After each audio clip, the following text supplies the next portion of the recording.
नाश्त्याच्या वेळी निर्जलाताई म्हणाल्या, "अगं सुनबाई, मला चहा नाश्ता कधी मिळणार आहे? अजून मला औषधेही घ्यायची आहेत. नाश्ता तरी बनवला आहेस की नाही? की पुन्हा मुलासोबतच बसली आहेस?" पण उमा निर्जलाताईंच्या बोलण्याकडे दुर्लक्ष करून शांतच राहिली. तेव्हा निर्जलाताई संतापून थेट उमाच्या खोलीत गेल्या आणि तिच्यावर ओरडत म्हणाल्या, "अगं, मी केव्हापासून तुला आवाज देत आहे. तुझे कान बहिरे झाले आहेत का? मला नाश्ता देणार आहेस की नाही? की आता तुला घराबाहेर काढू?" हे ऐकून उमा खूप संतापली आणि तिने उत्तर दिलं, "सासूबाई, तुम्हाला दिसत नाही का मी माझ्या बाळाला दूध पाजत आहे. त्यामुळे तुम्ही स्वतःच चपाती करून खा. तसे मी मुलाला सांभाळू की तुमची सेवा करत राहू? मलाही अनेक कामे असतात आणि या घरातून तर तुम्ही आधीच आम्हाला बाहेर काढत आहात. मग तुमची सेवा करून सुद्धा काय फायदा किंवा उपयोग?"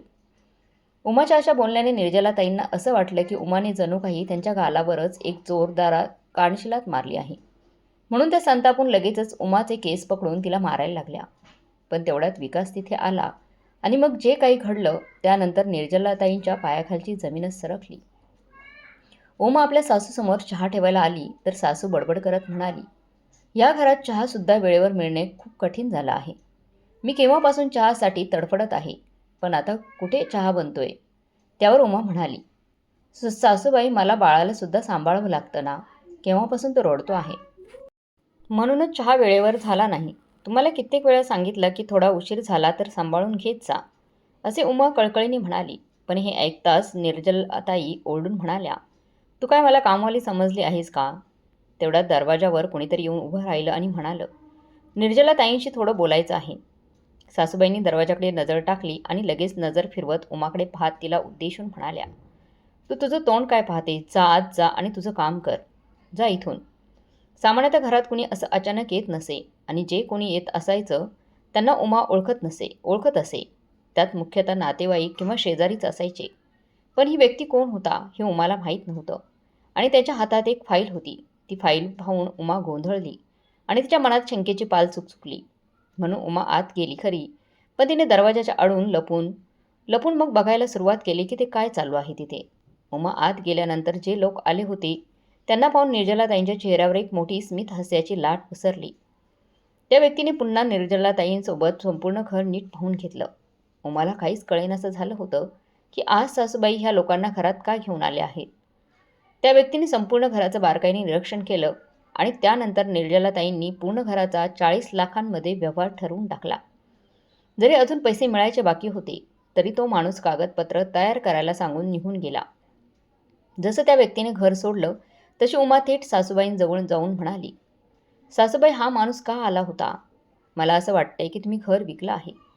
हे ऐकताच निर्जलाताई डोळे मोठे करत म्हणाल्या, "तू खूप जासूसगिरी करतेस आजकाल. हे घर माझं आहे आणि मला जे हवं तसं मी कळीन." हे ऐकून उमाच्या हृदयाचे ठोकेच चुकले. ती क्षणाचाही विलंब न करता लगेचच विकासला फोन करू लागली. तेव्हा विकाससुद्धा आपल्या दुकानातील हातातील कामे बाजूला टाकून धावतच घरी आला आणि आईला विचारू लागला, "आई, हे काय चाललंय? तू हे घर विकून टाकलं आहेस का? आणि मला सांगितलंही नाहीस?" तेव्हा निर्जलाताई थंडपणे म्हणाल्या, "तू कोण आहेस मला थांबवणारा? हे माझं घर आहे आणि मी ते विकायचं ठरवलंय. तुम्ही दोघं लवकरात लवकर तुमच्या राहण्याची कुठेतरी करा, व्यवस्था करा." हे ऐकून मात्र विकासला धक्काच बसला. दुसरीकडे उमा आपल्या मुलाला कुशीत घेऊन अश्रू ढाळत विकासकडे पाहत होती. मग विकास संतापाने थरथरत आपल्या आईला विचारतो, "पण आई, हे घर विकून तुला नेमके काय साध्य करायचं आहेस? इतकं सगळं करून तू त्या पैशांचं काय करणार आहेस? काय करायचं तुला एवढ्या पैशांचं?" तेव्हा निर्जलाताई डोळे मोठे करून म्हणाल्या, "जी सून माझी सेवा करेल मी तिच्याकडे हे पैसे देईन." आता तर विकासचा राग आणखीनच उफाळून आला. उमा देखील आता रागाने थरथर कापत होती. तिने लगेच पुढे ठामपणे सांगितलं, "सासूबाई, तुमची सेवा तर मीच करत होते. तुमच्या जेवणापासून कपड्यापर्यंत घराच्या प्रत्येक गोष्टींची काळजी मीच घेत होते. मी तुम्हाला कधी थंड चपाती दिली नाही." उमा जड अंतकरणाने ह्या सर्व गोष्टी म्हणाली. पण ते ऐकून निर्जलाताई ओरडल्या, "हो हो, मी पाहिली आहे तुझी सेवा. सारखी मुलाला कुशीत घेऊन इकडे तिकडे फिरतेस. म्हणजे मी तुला काही काम सांगूच नये? मी म्हातारी झाली आहे पण आंधळी नाही. मला सगळं कळतं." हे ऐकून विकास आणि उमा दोघंही निशब्द झाले. त्या दोघांना क्षणभरासाठी वेळ थांबल्यासारखी वाटली. विकास डोळ्यात पाणी आणून आपल्या आईला म्हणाला, "आई, आम्ही आमच्या लहान बाळाला घेऊन कुठे जाऊ? तू कधी ह्या गोष्टीचा विचार केला आहेस का?" पण निर्जलाताई कोणाचंच ऐकायला तयार नव्हत्या. त्या संतापून ओरडल्या आणि म्हणाल्या, तुम्ही दोघं अजून इथे काय करत आहात? लगेचच तुमच्या बॅगा भरून घ्या आणि घरातून निघा. नाहीतर पोलिसांना बोलवते आणि सांगते की हे दोघं मला एका म्हाताऱ्या बाईला लुबाडायला निघालेत. विकास आपल्या आईचं असं रूप पाहून सुन्न झाला. त्याला काय बोलावं तेच कळत नव्हतं. तर उमा खोलीत जाऊन जोरजोरात रडत होती. तिचं काळीज फाटून गेलं होतं आणि विकास डोकं पकडून बसलेला होता. विचार करत होता की हे सगळं आईच्या डोक्यात आलं कुठून नक्की? आईच्या विचारांमध्ये असा अचानक बदल कसा झाला? कोण आहे जो आईच्या कानात सतत काहीतरी भरवत आहे?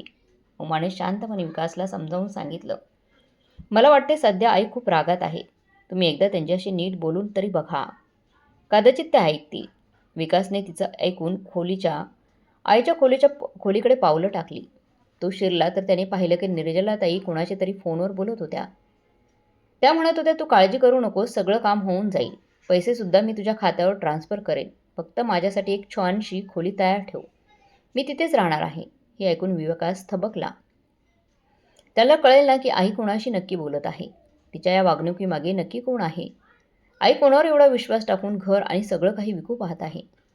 विकासच्या मनात शंकेचं वादळ उठलं होतं.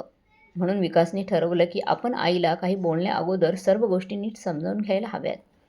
त्याने आईच्या झोपेची वाट पाहिली आणि आई झोपल्यावर त्याने हळूच आपल्या आईचा फोन घेऊन पाहिला.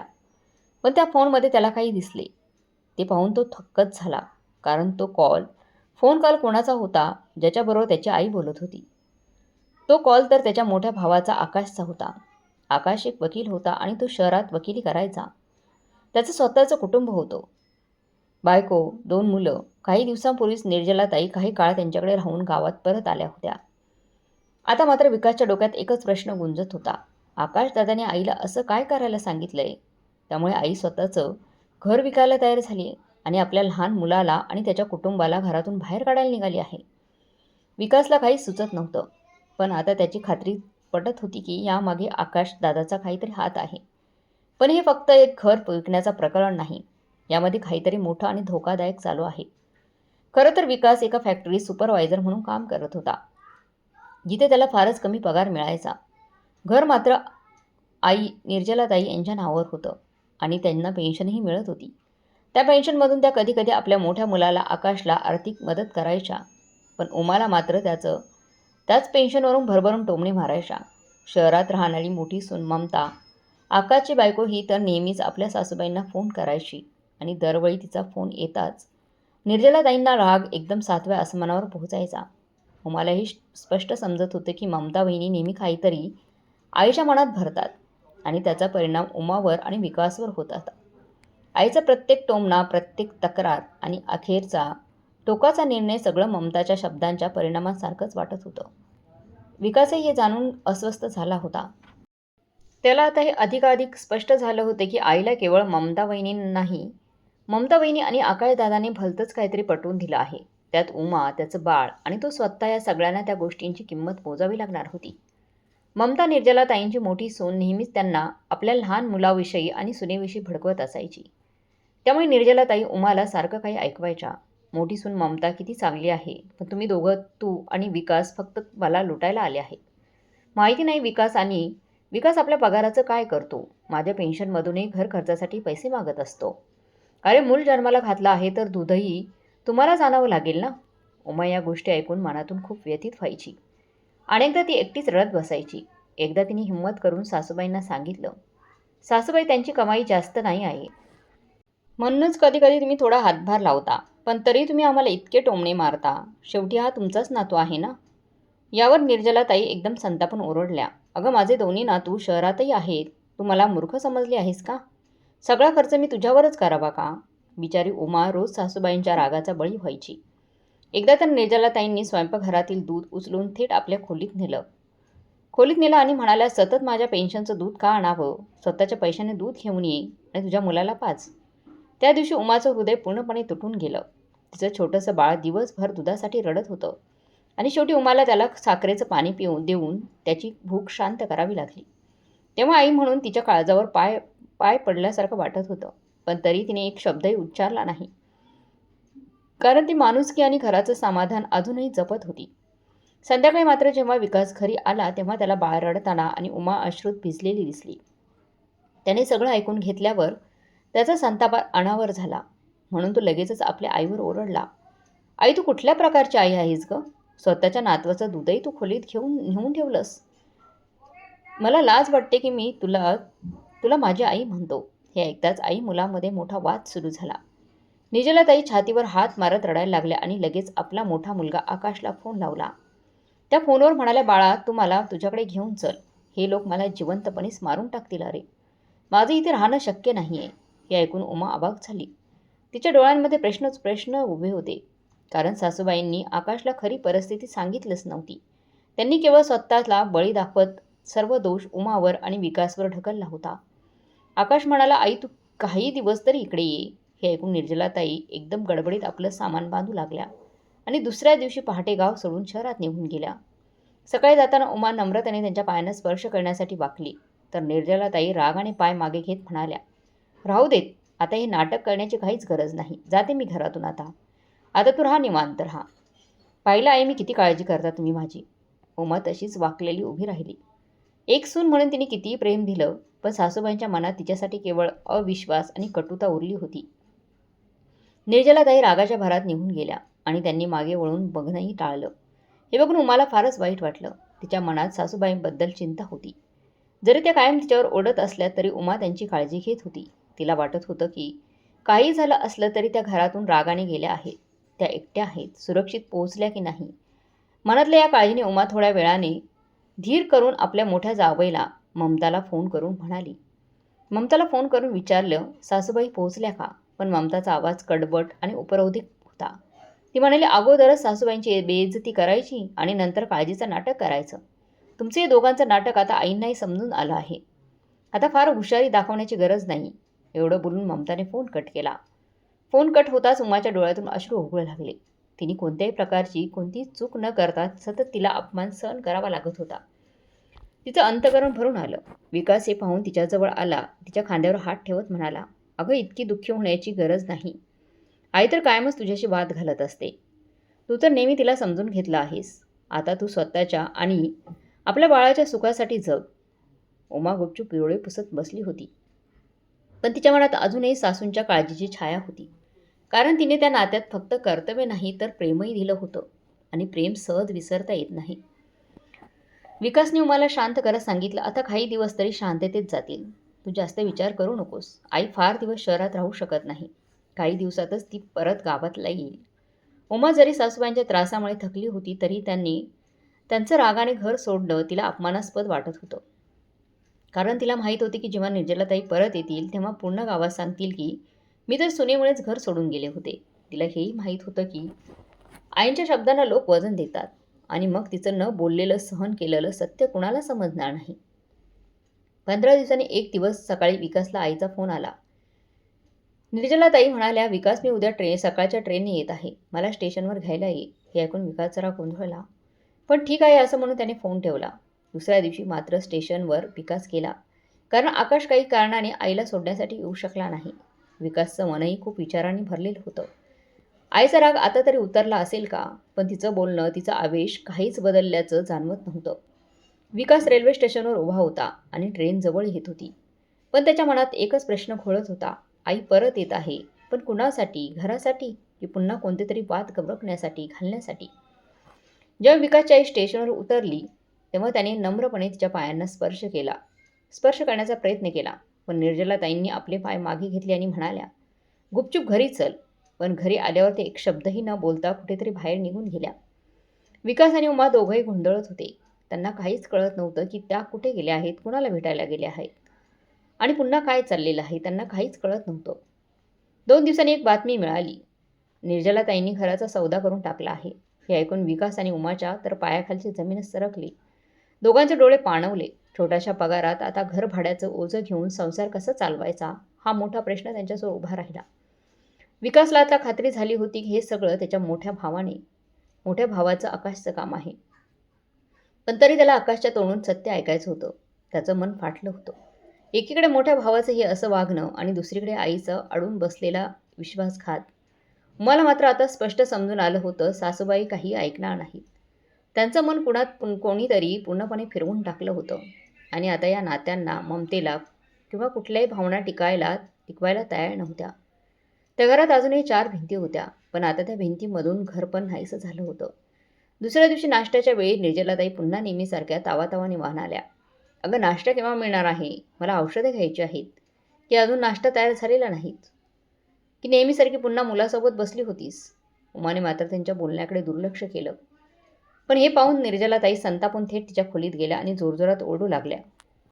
"अगं केव्हापासून हाक मारते, तुझे कान बहिरे झालेत का? मला नाश्ता देतेस की नाही, की तुलाच घराबाहेर काढू?" हे ऐकून उमा आगीत तेल ओतल्यासारखी संतापली. ती कडाडून म्हणाली, "सासूबाई तुम्हाला दिसत नाही का? मी माझ्या बाळाला दूध पाजत आहे. तुम्ही स्वतःच चपाती करून खा. तसे मी मुलांना सांभाळू की तुमची सेवा करत बसू? मला काही कामं असतात. फक्त तुमचं सगळं करायचं नसतं." या क्षणी उमाच्या मनात दडपलेली वेदना, तक्रारी आणि अपमानाचा सारा भाव एकदाच एखादा स्फोट व्हावा तसा बाहेर पडला होता. "आणि घरातून तर तुम्ही आम्हाला तर काढूनच टाकत आहात. मग तुमची सेवा करून तरी काय उपयोग?" माझं हे वाक्य म्हणजे निर्जलाताईंसाठी जणू काही कानशिलत मारल्यासारखं होतं. म्हणून हे ऐकताच निर्जलाताईंचा संताप उफाळून आला. त्यांनी क्षणाचाही विचार न करता उमाचे केस पकडले आणि तिला मारायला सुरुवात केली. तेव्हा उमा भयभीत झाली. तिच्या डोळ्यातून अश्रू उघळायला लागले. पण ती आता गप्प बसणार नव्हती. तेवढ्यात विकास खोलीत आला. हे दृश्य पाहून त्याचं रक्त सळसळलं. तो मोठ्याने म्हणाला, "आई, हे रोज-रोजचं नाटक बंद कर. आम्हाला घरातून जायचं आहे ना? 2 दिवसांनी जाऊच. हवं तर मी आत्ताच जातो. मला सगळं समजलं आहे. आकाश दादा आणि ममता वहिनी काय बोलत आहेत. तुझ्याशी काय बोलतात ते. त्यावरूनच तू हे सगळं करत आहेस." विकासचा स्वर आता ठाम आणि ठणकावून सांगणारा होता. "आता जे तुम्हाला हवं ते करा. पण आम्ही दोघं इथून निघून जात आहोत. आता बस झालं हे सगळं." सत्य जरी कटू असलं तरी त्या क्षणी विकासने ठरवलं होतं की सन्मानाने जगायचं. त्याला गावातल्या एका मित्राकडे राहण्यासाठी घर मिळालं होतं, जे सध्या तरी भाड्याशिवाय होतं. त्याने उमाकडे वळून शांतपणे पण ठाम सांगितलं, "आपल्याला आता बॅगा भरायला सुरुवात कर. आपल्याला आता या घरात राहायचंय." उमाने तिच्या डोळ्यात पाहिलं. दुःख होतं, रागही होता, पण सगळ्यात जास्त होता तो स्वाभिमान. मग उमा शांतपणे उठून बॅग भरू लागली. कारण तिने देखील स्वतःसाठी शांततेचं आणि सन्मानाचं आयुष्य निवडलं होतं. निर्जलाताई हे सगळं पाहून अक्षरशः चकित झाल्या. त्यांच्या मनात हेच होतं की मी घर विकून मोकळी होईल आणि हे रस्त्यावर येतील, रस्त्यावर भटकत राहतील. पण घडलं मात्र त्यांच्या अगदी उलट. आता निर्जलाताईंना त्या घरात काही दिवस एकट्यानंच राहावं लागणार होतं. कारण अजून घराची पूर्ण खरेदी रक्कम त्यांना मिळाली नव्हती. त्यामुळे विक्रीची प्रक्रिया अजून संपलेली नव्हती. घर मोठं होतं, पण आता त्यात केवळ भयानक शांतता आणि एकटेपणाची सावली होती. त्या दिवशी विकास आणि उमा मुलांसह आपले कपडे आणि काही गरजेच्या वस्तू घेऊन घरातून बाहेर पडले. त्यांनी काही मागे वळून पाहिलं नाही. फक्त निर्जलाताई मात्र दाराशी उभं राहून निःशब्द डोळ्यांनी पाहत राहिला. त्यांचे मुख विजयाचे आणि आपल्या एकटेपणाच्या सुरुवातीची साक्ष देत. विकासचं मन फार व्यथित झालं होतं. जाताना त्याला सतत एकच विचार टोचत होता. आईने एकदाही थांबवून नाही विचारलं.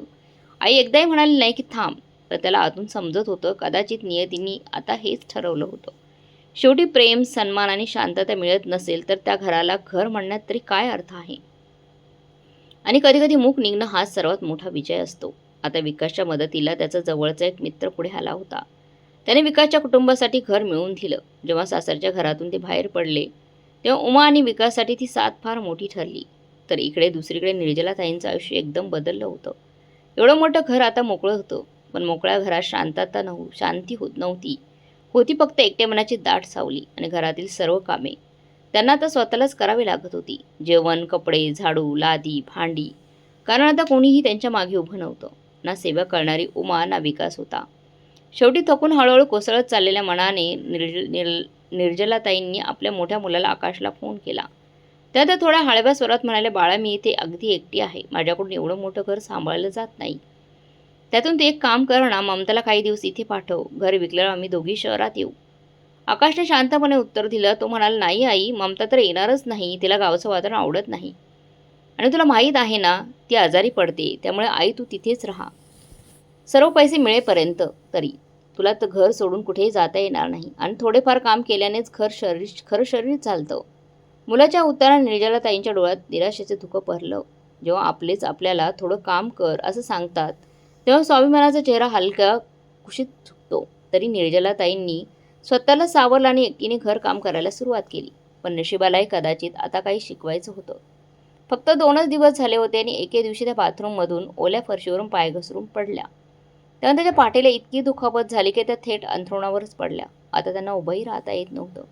पण अशी परिस्थिती असून सुद्धा त्यांनी कुणाही विचारायलाही येत नव्हतं. जे घर त्यांनी इतक्या गर्वाने तोडून सर्वांना दूर केलं होतं, कदाचित म्हणूनच कोणी त्यांची विचारपूस करायला येत नव्हतं. त्यामुळे आता शरीर वेदनेने थकले, मन एकटेपणाने पोखरलं होतं. अशा अवस्थेत निर्जलाताई आता खरोखरच असहाय्य झाल्या होत्या. शेजारी राहणाऱ्या रजनीताई थोडा वेळ मदतीला आल्या. थोडं जेवण देऊन गेल्या, पण त्याही किती वेळ निर्जलाताईंची मदत करणार होत्या, कारण दरवेळी मदतीला येणं त्यांना शक्य नव्हतं. त्यामुळे निर्जलाताईंची स्थिती अशी झाली होती की त्यांना आता एक ग्लास पाणी द्यायला सुद्धा कोणीही नव्हतं घरात. घरात एवढा मोठेपणा पण काहीच उपयोग नाही, कुणी नाही, फक्त एकटेपणाने खिन्नता. इकडे विकासला या सर्व गोष्टींची अजूनही कल्पना नव्हती. तो स्वतःचा संसार उभा करण्यात प्रयत्नात गुंतलेला होता. नव्या घरात जरी राहायला आधार मिळत होता, तरी आर्थिक ताण आणि मानसिक वेदना अजूनही त्याच्या जीवनात होत्या. एके दिवशी दुपारी असह्य वेदनेने निर्जलताईंनी पुन्हा एकदा घेतला आणि मोठा मुलगा आकाशला फोन केला. त्याचा आवाज थकलेला होता. "बाळा, मी घसरून पडली आहे रे. आता मला उभंही राहवत नाही. म्हातारं शरीर आहे. एकदा आजारी पडलं की बरं होणं कठीण असतं. तू ये रे इथे, किंवा मला घेऊन चल तिकडे." हे ऐकताच आकाश चिडून म्हणाला, "आई, तुला काय वाटतं, मी सगळं इथे मोकळा बसलोय का? मला काही कामधार नाही का? दिवसभर कचेरीत लोक डोकं खातात. ते सोडून मी गावाला येऊ का? आणि ममताला तरी पाठवू शकत नाही. तिला धुळीचा त्रास होतो. हे तुला माहीत आहे ना?" आईचा जीव कासावीस झाला. त्याच्या आवाजातील वेदना आणि आगतिकता तिच्या मोठ्या मुलाने ऐकलीच नाही. त्याच्यासाठी आता ती एक जबाबदारी झाली होती, एक ओझं, ज्यापासून तो पळू इच्छित होता, ज्याच्यासाठी तिने आपला मुलगा आणि सुनेला घराबाहेर काढलं, ज्याच्यासाठी घर विकायचं ठरवलं. आज तोच मुलगा तिला विचारायला तयार नव्हता. आता निर्जलाताई समजून गेल्या होत्या, घर असलं म्हणजे ते घर होतं असं नाही. घर तेव्हा असतं जेव्हा त्यात आपली वाटणारी माणसं तिथे असतात. "आई, तू पण ना एवढ्याशा आजाराला इतकं मोठं करून टाकलं आहेस. थोडा धीर धर, सगळं व्यवस्थित होईल. फक्त काही दिवसांचीच तर गोष्ट आहे." आकाशच्या या बोलण्याने निर्जलाताई अक्षरशः सुन्न झाल्या. ज्याच्यासाठी घर त्या विकायला तयार झाल्या, त्याच मुलाकडून इतकं कठोर उत्तर. त्यामुळे निर्जलाताईंच्या मनात आता काही शिल्लक नव्हतं. ना गर्व, ना अधिकार, ना सन्मान, फक्त एक खोल एकटेपणाची खंत. त्या दिवसानंतर त्यांनी मनात एकच आशा ठेवली होती की तो माणूस ज्याच्यासोबत त्यांनी घराचा सौदा केला होता, तो पुन्हा येईल, उरलेले पैसे देईल आणि त्या शहरात आकाशकडे घेऊन जाऊ शकतील. पण तो माणूस तर फोन बंद करून बसला होता. कुठलाही प्रतिसाद नाही, न कॉल, न भेट, न संदेश. दररोज दिवस लांबत चालला होता आणि निर्जलाताईंची तब्येतही ढासळत चालली होती. भुकेने पोट रिकामं, अशक्तपणामुळे हाडं थरथरत होती. कुणी एक ग्लास पाणी द्यायलाही तयार नव्हतं आणि आता स्वतः उठणंही अवघड झालं होतं. एक दिवस सकाळी त्यांना खूप जोराची तहान लागली. त्यांना उठण्याचा खूप प्रयत्न केला, पण असं वाटत होते की पायांनी साथ सोडली आहे. हे पाय जणू दगड झालेत. उठता येत नव्हतं. भिंतीचा आधार घ्यायचा प्रयत्न केला, पण हात थरथरत होते. पाणी तर दूरच, श्वास घ्यायला त्रास होत होता. कधी ह्याचं घरावर राज्य होतं आणि आज एक पिंजऱ्यात अडकलेल्या पक्ष्यासारखं जीवन होतं. आता त्या भिंती त्यांना फक्त आठवण करून देत होत्या. "तू जे पेरलं आहेस ना, तेच आता उगवलं आहे." आणि आता त्यांचं हक्काचं म्हणावं असं कुणीही उरलेलं नव्हतं. निर्जलाताईंना जेव्हा उठायचा प्रयत्न केला, तेव्हा त्यांचं शरीर पुन्हा साथ सोडून बसलं. त्या क्षणीच त्या जमिनीवर कोसळल्या आणि त्यांचं डोकं जोरात जमिनीवर आदळलं. त्यामुळे त्या जागीच बेशुद्ध झाल्या. शरीराची कोणतीही हालचाल नाही. श्वास मंद झाला आणि आवाज बंद झाला. त्याच वेळेस शेजारच्या रजनीताई आपल्या दररोजच्या सवयीप्रमाणे त्यांची विचारपूस करायला आल्या होत्या. घरात प्रवेश करताच त्यांनी निर्जलाताईंना जमिनीवर पडलेलं पाहिलं आणि जोरजोरात त्या ओरडायला लागल्या. "अगं बाई, कुणीतरी लवकर या. निर्जला काकू बेशुद्ध होऊन पडल्या आहेत." हे ऐकून आजूबाजूचे लोक धावपळ करत आत आले. कुणी पाणी आणलं, कुणी पंखा लावला आणि कुणीतरी त्वरित विकासला बातमी कळवली. त्यावेळी विकास कामावर गेला होता. पण घरात फक्त उमा होती. जेव्हा तिला ही बातमी कळाली, तेव्हा तिच्या हातून मोबाईल खाली पडायचा बाकी होता. डोळ्यापुढं धोकं, हात थरथरत आणि काळजात धस्स. तिने ताबडतोब विकासला फोन केला आणि रडवल्या आवाजात सगळं काही सांगितलं. विकासने देखील एक शब्दही न बोलता तिला घेतलं आणि दोघे मिळून घाईघाईने आईकडे पोहोचले. घरात पाऊल ठेवताच विकासच्या डोळ्यासमोर आलं ते पाहून त्याचे डोळे भरून आले. आई बेशुद्ध पडली होती, चेहरा थकलेला, श्वास मंद. त्याने आईचे डोळे हलवून पाहिले आणि एका क्षणात तो जोरजोरात रडायला लागला. "आई, आई उठ ना, प्लीज, आई उठ." उमा सासूबाईंच्या पायाशी बसून त्यांच्या पायाने हळुवारपणे चोळत होती. ज्यांनी कधी प्रेम दिलं नाही, त्यांच्यासाठी उमा आज मनापासून व्याकुळ झाली होती. तेवढ्यात कुणीतरी म्हटलं, "लवकर डॉक्टरांना बोलवा." विकास ताबडतोब धावत गेला आणि जवळच्या डॉक्टरांना घेऊन आला. डॉक्टरांनी निर्जला ताईंची तपासणी केली आणि काही वेळाने हळूहळूच म्हणाले, चिंता करू नका, झटका लागल्यामुळे ते बेशुद्ध झाले आहेत आणि बीपी खूप खाली गेला आहे. पण काळजीपूर्वक औषध आणि विश्रांती दिली तर त्या सुधारतील. हे ऐकल्यावर मात्र सगळे जण शांत झाले. पण त्या क्षणी घरात एक शांतीचा श्वास नव्हता, फक्त एक वेदनादायक जाणीव होती. माणसाला नात्यांची किंमत तेव्हाच कळते जेव्हा ते नातं धोक्यात येतं. डॉक्टरांनी त्वरित निर्जला ताईंना एक इंजेक्शन दिलं आणि थोड्याच वेळात जवळपास अर्ध्या तासात त्यांना हळूहळू शुद्ध येऊ लागली. डोळे उघडताच त्यांनी आजूबाजूला पाहिलं. घरात गर्दी होती. ओळखीचे शेजारी, रजनीताई आणि सगळ्यात महत्त्वाचं म्हणजे त्यांची सुनबाई आणि मुलगा विकास आणि उमा त्यांच्या पायाशी बसलेले होते. आईला शुद्धीवर येताना पाहून विकासचे डोळे पाणवले. उमा हळूहळू त्यांचे पाय दाबून देत होती. तेव्हा ताईंच्या डोळ्यातून नकळतपणे अश्रू व्हायला लागले. त्यांच्या डोळ्यात एक वेगळी भावना होती, मूक पश्चातापाची. तेवढ्यात गर्दीत कोणीतरी हळूच पुटपटलं, पण त्यांचा आवाज स्पष्ट ऐकू येत होता. अहो, ही बाई एवढ्या दिवसापासून आजारी आहे. ही वारंवार आकाशला फोन करत होती, पण तो तर फिरकलाही नाही. खरं तर त्याला आता शहराची हवा लागली. त्याला कशाला आईची काळजी राहील म्हणायला. हे शब्द जरी हळू बोललेले गेलेले असले तरी निर्जला त्यांच्या कानापर्यंत पोहोचले. त्या क्षणी त्यांच्या हृदयात काहीतरी हललं. सत्याच्या त्या टोचणाऱ्या शब्दांनी त्यांच्या हृदयावरची खपली उडवली. त्यांनी हळूच डोळे बंद केले, पण अश्रू गालावरून उघडत राहिले. माझा आकाश, माझा लाडका मोठा मुलगा, ज्याच्यासाठी मी स्वतःचं घर विकायचं ठरवलं, त्याच्यावर विश्वास ठेवला, त्यालाच माझं काहीच वाटलं नाही. आता निर्जलाताईंच्या भावनांमध्ये पश्चाताप होता, शून्यता होती. त्या क्षणी निर्जलाताईंनी पहिल्यांदाच जाणवलं, जे नातं गोंधळात शांत होत राहिलं तेच नातं संकटात आधार ठरतं आणि जे सतत बोलतं ते संकटात गप्प होतं. त्यांच्या डोळ्यातून गळणारे अश्रू आता हळूहळू पश्चातापाचे नव्हते, तर त्या मूक स्वीकाराचे होते. ज्या मुलासाठी निर्जलाताईंनी दुसऱ्या मुलाला घराबाहेर काढलं, ज्या मोठ्या मुलावर त्यांनी सर्व काही ओवाळून टाकलं, तोच आकाश आज त्यांच्या आयुष्यात एका अंधाऱ्या अध्यायासारखा ठरला होता. आज त्या अवस्थेत जेव्हा त्या झोपून असाही होत्या, भुकेला होत्या, एकट्या होत्या, अशावेळी ते एक शब्द विचारणारं देखील कुणी नव्हतं. अजून त्या मनात विचार करत होत्या, आज जर मी मेले तर कदाचित 2 दिवसांनी दुर्गंधीमुळे कुणीतरी दरवाजा उघडेल. विकासला हे सहन झालं नाही. आईचे अश्रू, तिचे थरथरणारे हात, तिचे एकटेपणा होऊन त्यांच्या अंतःकरणाला हादरा बसला. त्याने रागाने आणि कळवळून आकाशला फोन लावला. फोन स्पीकरवर ठेवला होता. सगळे लोक आजूबाजूला होते. त्याने थेट विचारलं, दादा, किती दिवसापासून आई तुला फोन करत आहे? ती सारखी सारखी बोलते की तिची तब्येत ठीक नाही आहे. तरी पण तू एक वेळही येऊन बघ ना. तुला गरजेचं संवाद समजला नाहीस तू? की हे नातं आहे की फक्त तुझ्याकडे जीभच आहे, प्रेमाने बोलण्यासाठी आहे. स्पीकरवरून आकाशचा आवाज आला, ए विकास, तू मला जास्त ज्ञान देऊ नकोस हा. आई मला फालतू समजून छोट्या मोठ्या गोष्टींसाठी मोठ्या मोठ्या गोष्टी करून सांगत असते. हे आजारपण वगैरे काही नाही, ही तर फक्त नाटकं आहे तिची, मला तिकडे बोलवण्यासाठीची. आकाशचे हे वाक्य घरात उपस्थित सगळ्यांनी ऐकलं. सगळ्यांच्या चेहऱ्यावर एकच भाव होता आणि चीड. त्या शब्दाने निर्जलाताईंच्या हृदयाला चिरलं. त्या विचार करत होत्या, ज्याच्यासाठी, एक हाकेसाठी मी सगळं विकून टाकण्याचा निर्णय घेतला, त्यालाच माझं दुःख खोटं वाटत आहे. त्या क्षणी निर्जलाताईंना लक्षात आलं, ज्यांना आपलं म्हणायचं होतं ते फक्त गरज पडल्यावर आपलं म्हणतात, पण जे मनापासून आपलं मानतात त्यांना घरातून हाकलून लावलं. हे माझ्या आयुष्यातील सर्वात मोठं पाप घडलं माझ्या हातून. त्यांचं काळीच तुटत होतं, पण त्यांच्या डोळ्यातील अश्रू आता दया नव्हे तर जागृतीच होते. कधीकधी वेळ आपल्यावर आईचं हृदय नाही तर आईचा पश्चाताप दाखवतो, आणि हेच त्या क्षणी घडत होतं. आकाशात आणून हे ऐकून, अरे ती तर आपलं आयुष्य जगली आहे, आता काय उरलंय तिच्या जगण्यात? आणि विकास, तू तिथे काय करत आहेस? तू तर घर सोडून गेला होता ना? हे शब्द निर्जलाताईंच्या काळजावर खोलवर घुसले. म्हणजे आपला मुलगा आपल्या आईबद्दल अशी भावना बाळगत आहे. त्या क्षणी त्यांनी एक क्षणही न दवडता विकासच्या हातातून फोन हिसकावून घेतला आणि मोठ्या आवाजात त्या म्हणाल्या, मी सांगते विकास इथं काय करत आहे. ह्याला जेव्हा समजले की त्याच्या आईची तब्येत बिघडली आहे, तेव्हा हा धावत माझ्याकडे आला.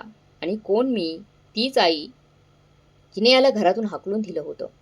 आणि एक तू आहेस ज्याच्यावर मी एवढा विश्वास ठेवला. माझं सर्वस्व द्यायचं ठरवलं मी माझ्या मोठ्या मुलाला, पण तुला तुझ्या म्हाताऱ्या आईवर थोडीशी सुद्धा दया आली नाही. मी मेले तरी तुला काही फरक पडणार नाही, पण माझा विकास मला मेलेलं बघू शकत नाही. त्यांच्या आवाजात पश्चाताप, वेदना आणि परिपक्वता होती. मी किती मूर्ख होते.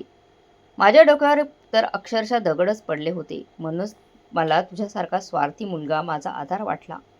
तुझ्यासारख्या मुलासाठी मी माझं घर विकायला निघाले होते, फक्त एका खोलीच्या बदल्यात, जी तू मला तुझ्या घरात देणार होतास ना. अरे, इतकं मोठं घर आहे आणि बिचारा विकास उमाने कधीच त्यावर हक्क दाखवला देखील नाही. ते दोघं रडत रडत घरातून निघून गेले, एक शब्द न बोलता. आणि तू तू तर कलियुगात जन्मलेला मुलगा आहेस. तुझ्यासारख्याला तर जन्माला यायला नको होतं. मला लाज वाटते स्वतःच्या मातृत्वावर. मी आई म्हणून अपयशी ठरले. जो माझा खराखुरा मुलगा होता त्यालाच मी चुकीचं समजलं. त्या क्षणी घरात शांतता पसरली होती. फोनवर आकाश पूर्णपणे गप्प झाला होता. निर्जला त्यांच्या डोळ्यातून अश्रू वाहत होते, पण त्याच वेळी ते निर्णयाचे होते, असहाय्यतेचे नाही. आज त्या आईने शेवटी स्वतःच्या चुका कबूल केल्या होत्या आणि आपल्या खऱ्या आधाराचं महत्त्व ओळखलं होतं. आकाशकडे आता काहीच उत्तर नव्हतं, कारण त्या क्षणी त्याने सगळं गमावलेलं होतं. एका आईचं प्रेम, विश्वास आणि आशीर्वाद. आता मला परत कधी तुझं तोंडही दाखवू नकोस. आणि सुनबाईला सांग की ही सगळी नाटकं आता बाहेरच दाखव हां. माझ्या इथे नको. इतकं बोलून निर्जला ताईंनी फोन कट केला. आणि त्या क्षणी त्यांचे अश्रू थांबत नव्हते. त्या फोनमधून नात्यांचा खरा चेहरा त्यांच्या डोळ्यासमोर उघडा झाला होता. तेवढ्यात त्या हळूच वळल्या आणि विकास व उमासमोर हात जोडून म्हणाल्या, माफ करा रे मुलांनो मला. खरंच माफ करा. आज जर तुम्ही नसतं तर कदाचित मी या जगात उरलेच नसते. माझ्या डोळ्यासमोर आता स्पष्ट झालं आहे. आकाशचा खोटारडेपणा आणि तुमचं निस्वार्थ प्रेम. त्या थरथरत्या आवाजात पुढे म्हणाल्या, मी हे घर आता कधी विकणार नाही आणि हेच माझं शेवटचं वचन आहे.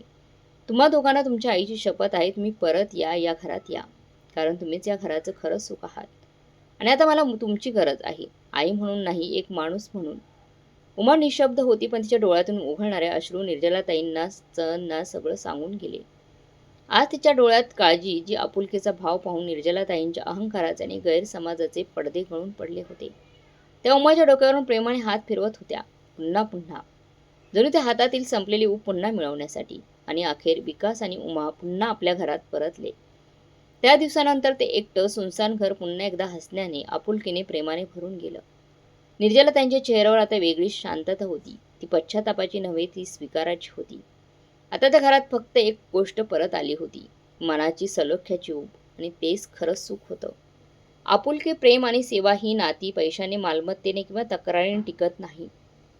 ती टिकतात समजुतीने, आदराने आणि विश्वासाने. तर मग मित्रांनो, कशी वाटली तुम्हाला आजची ही कथा? कथा आवडली असेल तर कथेला नक्की लाईक करा. आणि कथा कशी वाटली ते कमेंट करून तुमचं मत नक्की सांगा. आणि हो, आपल्या चॅनलला सबस्क्राईब करायला विसरू नका. भेटूया पुढच्या कथेमध्ये. तोपर्यंत धन्यवाद.